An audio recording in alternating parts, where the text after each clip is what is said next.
It was a beautiful December night. After dinner, the children began their usual chant. "Grandpa, tell us a story!" Rocking back and forth in my armchair, I wondered which tale to tell tonight. And then I remembered him.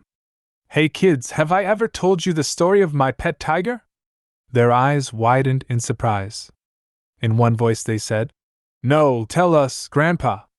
"This is actually a story about my grandfather, your great-great-grandfather." My grandfather was a well-known and seasoned hunter, a sharpshooter and a man who understood every language of the forest. One day, he was invited to join a group of wealthy landlords as an advisor on a hunting journey. They had come purely for sport.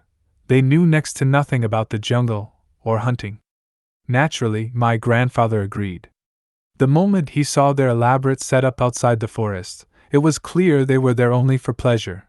Huge tents, separate ones for servants and cooking, and nearly 15 horses. It felt less like a group of friends and more like a small village had settled there. When the day of the hunt arrived, the skills of these gentlemen became clear. My grandfather felt like a schoolteacher struggling to teach the dullest of students.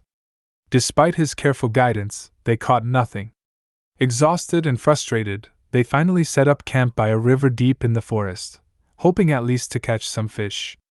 At fishing, however, these students proved surprisingly capable.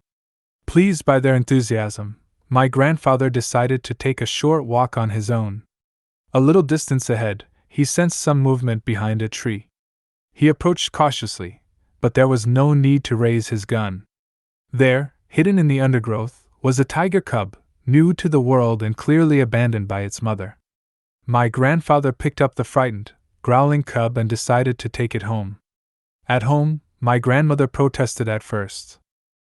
But when the cub greedily finished its milk and then curled up peacefully beside her, her heart melted.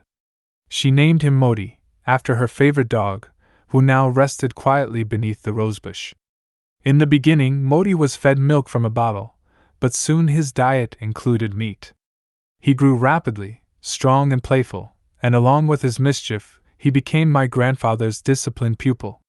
Morning walks with my grandfather, being pampered by my grandmother and mother, weaving around our cook Nama's legs when hungry, and in the evenings either playing with us or going for strolls, that was his daily routine. When we walked outside, people would stop and stare in amazement, and we found it endlessly amusing. If a stranger came to the house, Modi would growl a little, but he never attacked. Still, people were terrified and refused to enter the house. On such occasions, we had to keep him chained. Modi grew very large, and controlling him during walks became increasingly difficult. One day, he actually slipped away. He broke his chain and bolted forward. Realizing we children couldn't possibly bring him back, we ran home to inform my grandfather. That night, my grandfather returned with him. He had found Modi at the edge of the forest. There were fresh claw marks on his legs. He must have fought with a stray dog. From that day on, Modi's behavior changed. His growling increased, and he began to look at everyone with a dangerous glint in his eyes. Even our other dogs and cats stayed away from him. Worst of all, he once tried to attack Nama. Without a moment's delay, my grandfather decided to take him to the zoo. The staff at the zoo in the nearby city were more than willing to accept a pet tiger. It took us an entire month before we could visit him. But finally, we all went together. As soon as he saw the cage, my grandfather walked up to it. "Modi, do you recognize me?"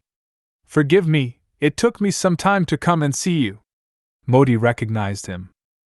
He came close to the bars and lovingly licked my grandfather's hand, reaching inside. As always, my grandfather gently stroked him. From a distance, a zoo employee stared at the scene in shock. "Sir, please don't do that. He'll bite you." "This is my pet tiger," my grandfather replied, slightly irritated. "How could he bite me? You were here when I brought him, weren't you?"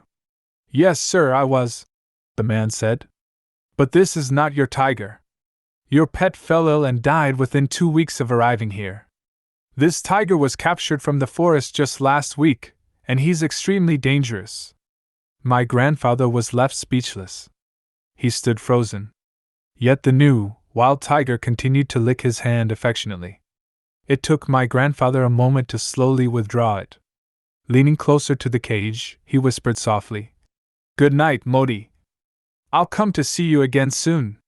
As he walked away, my grandfather shot a burning glance at the employee, who still stood there, stunned.